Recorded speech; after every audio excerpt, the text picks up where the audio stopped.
Thanks for staying with us. Now let's get into this week's games. We're going to start with the Llano Yellow Jackets. They're going to go up to see Bandera, a team that is 0-2, still searching for an identity. And I personally think this week the Yellow Jackets get it done. This game should be over with by halftime, even though, as we've mentioned before, Billy, the Yellow Jackets are trying to go from a slot T offense to a spread, which means they're trying to go from a running attack to a passing attack. But I think this game is over with early. That may be true, but they really need to find their balance and their identity. They got Brownwood coming up, so it's an important game for preparation and for them to figure out how their offense is really going to work, because it's going to get tested.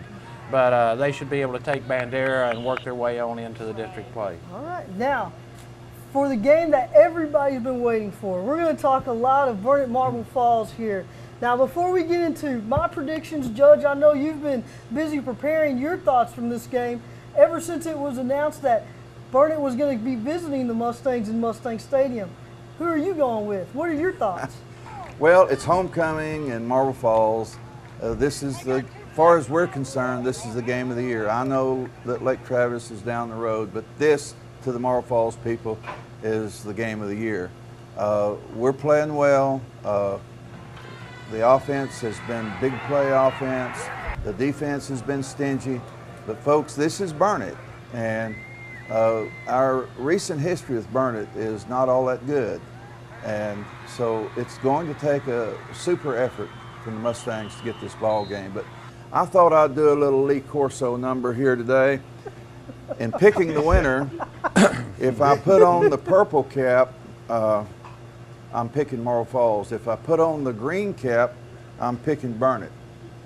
Get the cap out of here. Marble Falls by 20. Roger, what are your thoughts on that? Well, you know, predictions are just like mother-in-laws. Everybody that has one knows that you'll never be right. So, you know, there's no way I can predict the score, and just like Judge too. But, you know, Burnet is no doubt defensively tough.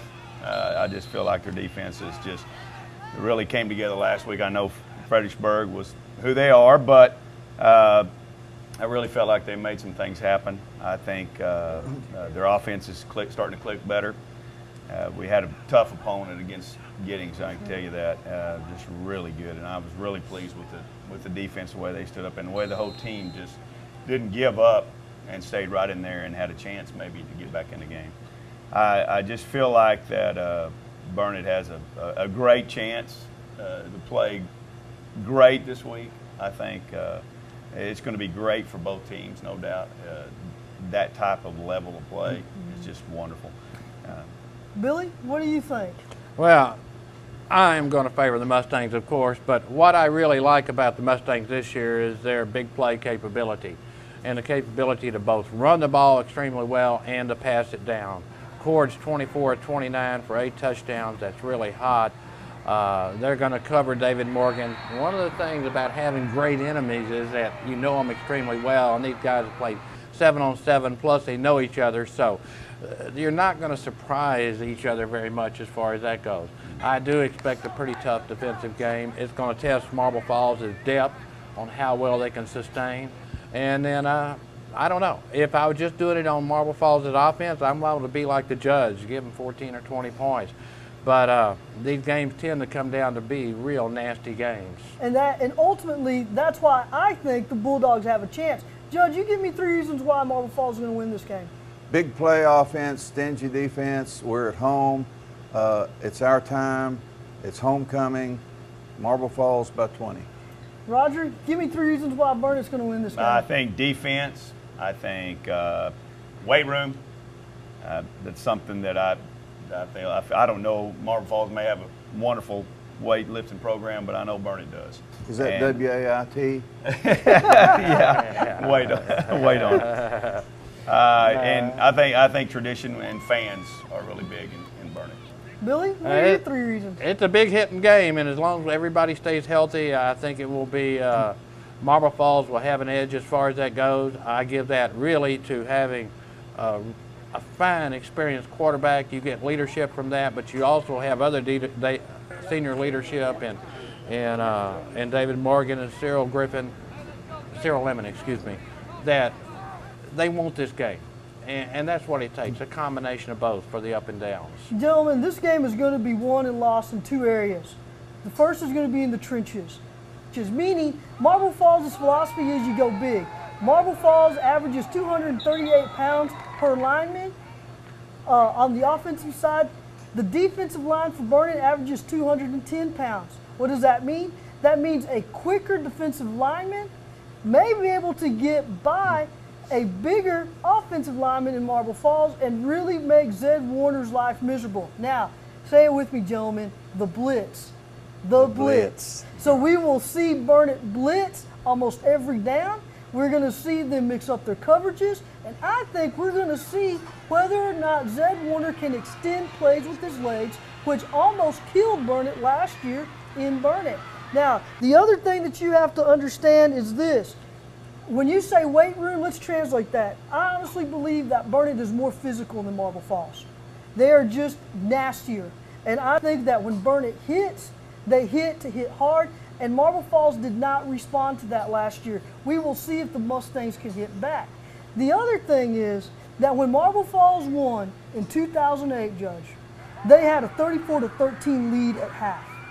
Then they held on for dear life in the second half, won that game 40-30. But in the two losses, Burnet took a 14, let's see here. Marble Falls had a 14-9 lead last year at the half, ended up losing that game 22-20. And then in 2007, the two teams played to a 0-0 tie. Burnet ended up beating Marble Falls 28-0 in the second half to advance onto the playoffs and in the Mustang season. So what does that tell me? That tells me the first two quarters are going to be imperative. If Burnet can survive the onslaught that Marble Falls has, because you're right, they're going to double team David Morgan. David Morgan he's had 9 touchdowns in 2 weeks. We're going to find out how truly gifted David Morgan is in trying to get open. This will be the Austin Sparks show Friday night. It'll have to be. I suspect it will. They're going to have to go to secondary receivers in the running game to keep that balance. I mean, they know David really well, and they can cover him up. But to cover him up is going to expose yourself. That's a key thing. Now, one thing that I give Doyle Walker a lot of credit in is that he has not let anybody know how truly fast Damon Belmarez is at Burnet. Damon, to me, is their version, at least speed-wise, of Austin Sparks. They've done a running back by committee so far with Joe Brown and Damon and then Josh Front. The advantage is that they've been able to move Zach Maldonado into the slot at split end because he has the best hands. So we will see whether or not Burnet decides to be a passing game, because Judge, you and I both know Marble Falls has not been tested in its secondary yet. True. Or whether or not Burnet decides to say the best defense is a great offense and give the ball to Joe Brown and let him run. Austin Sparks this will be his best game. He'll take over the running game, and this is what we may have to do a little bit more to win this ball game. Burnet will be looking for us to throw the ball. All Central Texas knows about Zed Warner and David Morgan, and so Burnet surely knows. And so I expect to see a pretty good mixture here, run pass, and I think you'll see Austin Sparks emerging as a ball carrier that will revert back to his sophomore year form. As you know, he was injured last year, didn't play any, but he's a top flight ball carrier, and he's going to be back soon, and I'm going to predict it's going to be this Friday night. Well, the best part about playing the game is that we can actually sit up and watch it and see how these two great teams, who seem to bring out the best in each other, no matter the sport, how they respond. As mentioned earlier, Faith Academy has its own rival with Fredericksburg Heritage. Let's take a closer look at that rivalry.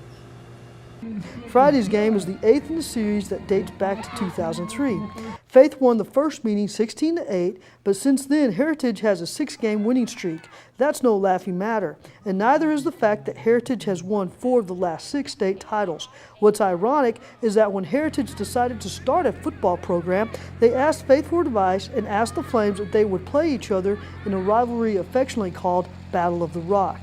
The winning team each year gets a block of granite with the biblical verse, "Upon this rock I'll build my church." Players refer to the football as the rock, so it serves as a double meaning. Kickoff is set for 7:30 at Faith Field. This should be another exciting game. We'll see if the Flames can break that awful losing streak. Now after the break, the tables are turned as a fan tries to stump the experts. Your smile says a lot about you. At Kane Orthodontics, we believe a bright smile is a primary building block of confidence for adults and children alike. Get braces that aren't big and bulky with our state-of-the-art Damon System brand. Most importantly, get braces that allow you to be treated quickly, easily, with high results, and little or no residual pain. Call Kane Orthodontics today and take a new step towards a great smile. 1900 Warner Mill Road in Marble Falls. At Ken's Heating and Air, our purpose is to provide excellent service to our customers. We offer solutions for all your home comfort needs. There is no job too big or too small, and convenient financing programs make it easy to get exactly what you want. We understand that proper design and installation is critical, so we offer a 100% money-back guarantee. Ken's Heating and Air for all your heating and AC needs. Thanks for staying with us. It's now time to try to stump the experts. This week's question comes from Faith Academy Administrator Mark Yearwood. Who are the dark horses in each of the districts? Because you've got some prohibitive favorites in the districts, but who are the ones that maybe nobody's watching, flying under the radar, that's returning some talent and might surprise some people? All right, Judge, you heard from Mr. Yearwood. Who are your dark horses? Well, in the Marble Falls district, I'm on record as picking Lake Travis, Cedar Park, Marble Falls, and Vista Ridge. So I'm going to take Dripping Springs as the dark horse. I don't know a whole lot about them, but traditionally they have a pretty good team that'll get started late. They're a fast finisher, and if they come on, they could root that 4th spot out. So I'm picking Dripping Springs. Roger, who do you like? I like Vandergrift. They are for real. I think they looked really well, really good when Burnet played them. Billy, who do you like?